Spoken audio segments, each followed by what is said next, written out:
All right, let's jump right in. Today, we're breaking down the core ideas from Chapter 25 of a design and tech text. And it's all about the incredible world of emerging technologies.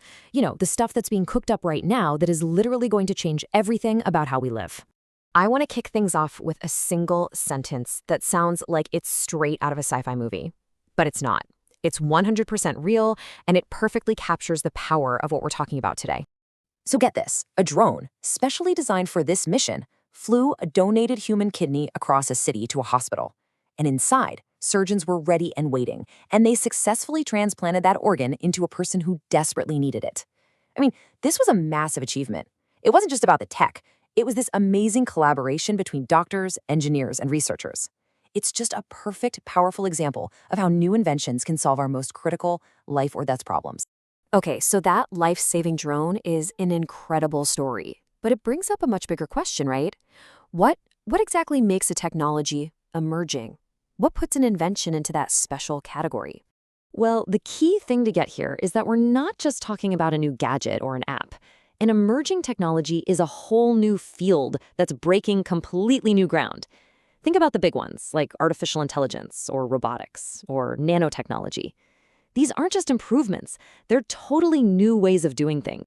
And a really cool feature of these new fields is something called convergence. This is basically when different technologies that used to be totally separate start to merge together to create something way more powerful. The best example is probably sitting in your pocket right now. Your smartphone isn't just a phone, right? No way. It's the convergence of cameras, computers, GPS, and internet all crammed into one device that we can't live without.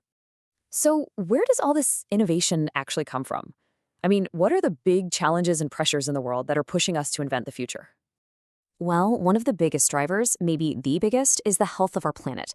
The urgent need for sustainability is sparking all kinds of new ideas, from super advanced recycling systems to brand new materials designed to replace plastic. Global warming is pushing us to create things like carbon capture. And to deal with stuff like resource scarcity, we're seeing these amazing new fields pop up, like lab-grown meat and farming tech that can survive a drought. And then, of course, there's the money. The economic engine. Governments and big companies pour billions of dollars into new tech that they think will give them an advantage. You've got industries that are constantly looking for ways to be more efficient with automation and robotics. And let's be honest, our own demand for convenience, for things that save us time or make online shopping better, that demand fuels this entire cycle. Okay, now we need to get to a really critical point. Because for all the incredible promise that we see in new technology, history has taught us a very hard lesson. Pretty much every invention is a double-edged sword. There are always consequences, some we expect, and some we don't see coming at all. Let's look at a powerful and pretty tragic cautionary tale from the past: asbestos. For a long time, it was hailed as this miracle material. It was super durable, fire-resistant, perfect for construction. That was the promise. The peril, as we now know, was devastating. We discovered that exposure to its fibers causes fatal lung diseases. And the really heartbreaking part? The dangers were actually known for a long time before it was finally banned, after it had already harmed countless people. This quote from the source material just hits the nail on the head. It's a stark reminder that things we celebrate as brilliant advancements today might have hidden dangers that we just can't see yet. It's a huge call for us to be cautious and to design things responsibly. And that brings us to the dilemmas we're facing right now. Take wearable electronics, for example. The promise is incredible, right? Getting real-time feedback on your health, being able to monitor a soldier's injuries from afar, helping an athlete perform at their peak. Amazing. But the peril, well, the peril opens up these massive ethical questions. Who owns all that personal health data? Your boss? Your insurance company? Could this kind of tech create an even bigger gap between the rich and the poor? These are the debates we have to be having now, before the damage is done. But while we have to weigh those risks, we can't lose sight of the absolutely unbelievable good that's possible, especially in medicine. I mean, we've got smart inhalers using Bluetooth to help people manage their asthma. We have robotic surgery that gives surgeons a level of precision that's just superhuman. 3D printing is creating custom-made prosthetics and implants that fit perfectly. And then there's CRISPR. This is a total game changer. It's basically like a pair of tiny molecular scissors that can go into our DNA and fix errors. The potential is just staggering. We're talking about correcting genetic defects and maybe, one day, curing diseases we thought were incurable. So, how do we get from a single great idea to a whole technological revolution? Well, it's super important to understand that technologies almost never exist in a vacuum. Instead, they act like an engine, where one breakthrough sparks countless others in this powerful, wonderful chain reaction of innovation. Just look at the journey of this one idea, the battery. It all starts way back in 1800 with Alessandro Volta. A pretty simple concept, really.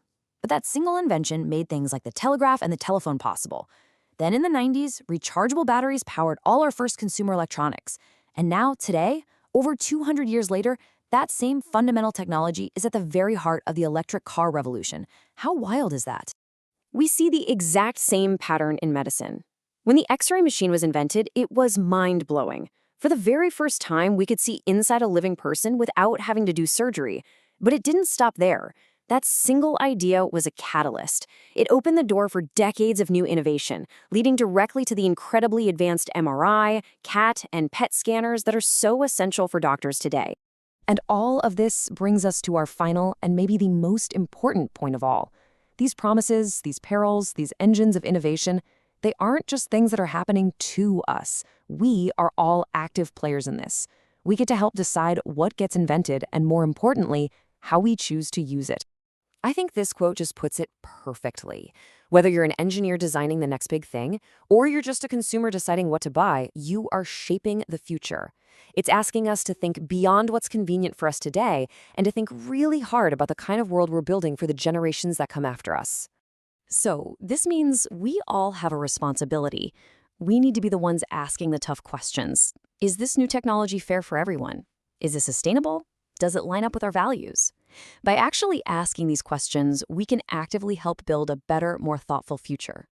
And that's really the big question this whole thing leaves us with.